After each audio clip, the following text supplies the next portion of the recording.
కుమ్రంభీం ఆసిఫా జిల్లా కేంద్రంలో ఆసిఫాబాద్లో మరి మొదటిసారిగా మున్సిపల్ ఎన్నికలు నిర్వహించుకోబోతున్నటువంటి తరుణం లోపల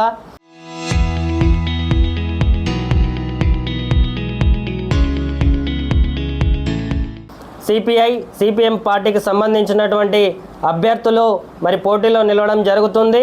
ఈరోజు వామపక్ష పార్టీలుగా మరి నిలబెడుతున్నటువంటి అభ్యర్థులను గెలిపించవలసిందిగా ఇక్కడున్నటువంటి ఓటర్ మహాశయులకు భారత కమ్యూనిస్టు పార్టీ అదేవిధంగా భారత కమ్యూనిస్టు పార్టీ మార్క్సిస్టుగా మేము విజ్ఞప్తి చేస్తున్నాము.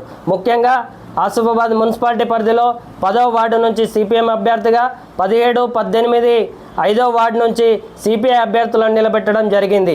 ముఖ్యంగా ప్రజలను విజ్ఞప్తి చేసేది ఒక్కటే, ఎల్లప్పుడూ ప్రజా సమస్యలపైన పోరాడేటటువంటి ఎర్రజెండా పార్టీ అభ్యర్థులను గెలిపించవలసిందిగా మీకు విజ్ఞప్తి చేస్తున్నాము. మేము పార్టీ అభ్యర్థులను గెలిపించాలంటే గింట మేము చైర్మన్లు అవుతామని కానీ లేకుంటే గింట ఏదో విధంగా అభివృద్ధి చేస్తామని కాదు, నిత్యం ప్రజలకు అవసరమైనటువంటి విద్యుత్ దీపాలు కానివ్వండి, అదేవిధంగా వాడలో నాలీల శుభ్రత కానివ్వండి, రోడ్లు శుభ్రత కానివ్వండి, ప్రభుత్వం నుంచి వచ్చేటటువంటి సంక్షేమ పథకాలన్నిటిని కూడా ఎటువంటి అవినీతి జరగకుండా అక్రమాలకు తావివ్వకుండా మీ వద్దకు చేరే విధంగా ఎర్రజెండా సాక్షిగా పనిచేస్తామని చెప్పేసి మీ అందరికీ విజ్ఞప్తి చేస్తున్నాం. కాబట్టి ఖచ్చితంగా సిపిఐ సిపిఎం పార్టీకి సంబంధించినటువంటి అభ్యర్థులను గెలిపించి ఈ యొక్క రాజ్యాంగాన్ని కాపాడవలసిందిగా కూడా మేము విజ్ఞప్తి చేస్తున్నాం.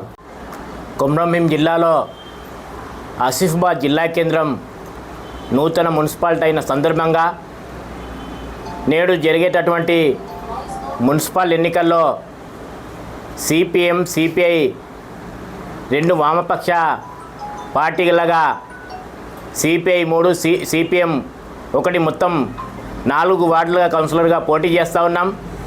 గతంలో కూడా సిపిఐ సిపిఎం అనునిత్యం ప్రజల మధ్య ప్రజల కోసం ప్రజా సమస్య పరిష్కారం కోసం పోరాడినటువంటి సంఘటనలు కూడా నేడు ఉన్నాయి. అదే సందర్భంలో సిపిఐ అభ్యర్థి అనునిత్యం ప్రజల మధ్యనే ఉంటూ ఈరోజు పోరాడినటువంటి చరిత్ర ఈరోజు సిపిఐ కానీ సిపిఎంకు ఉంది.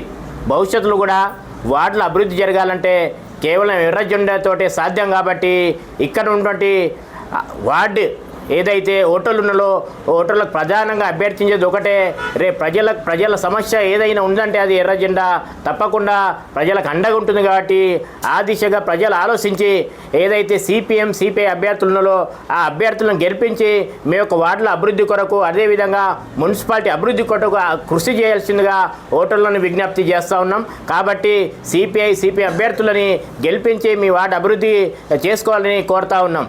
Local to global news at your fingertips. మీ చేతిలో ఒక ఆయుధం. డౌన్లోడ్ రా TV app. Media legend Ravi Prakash is back.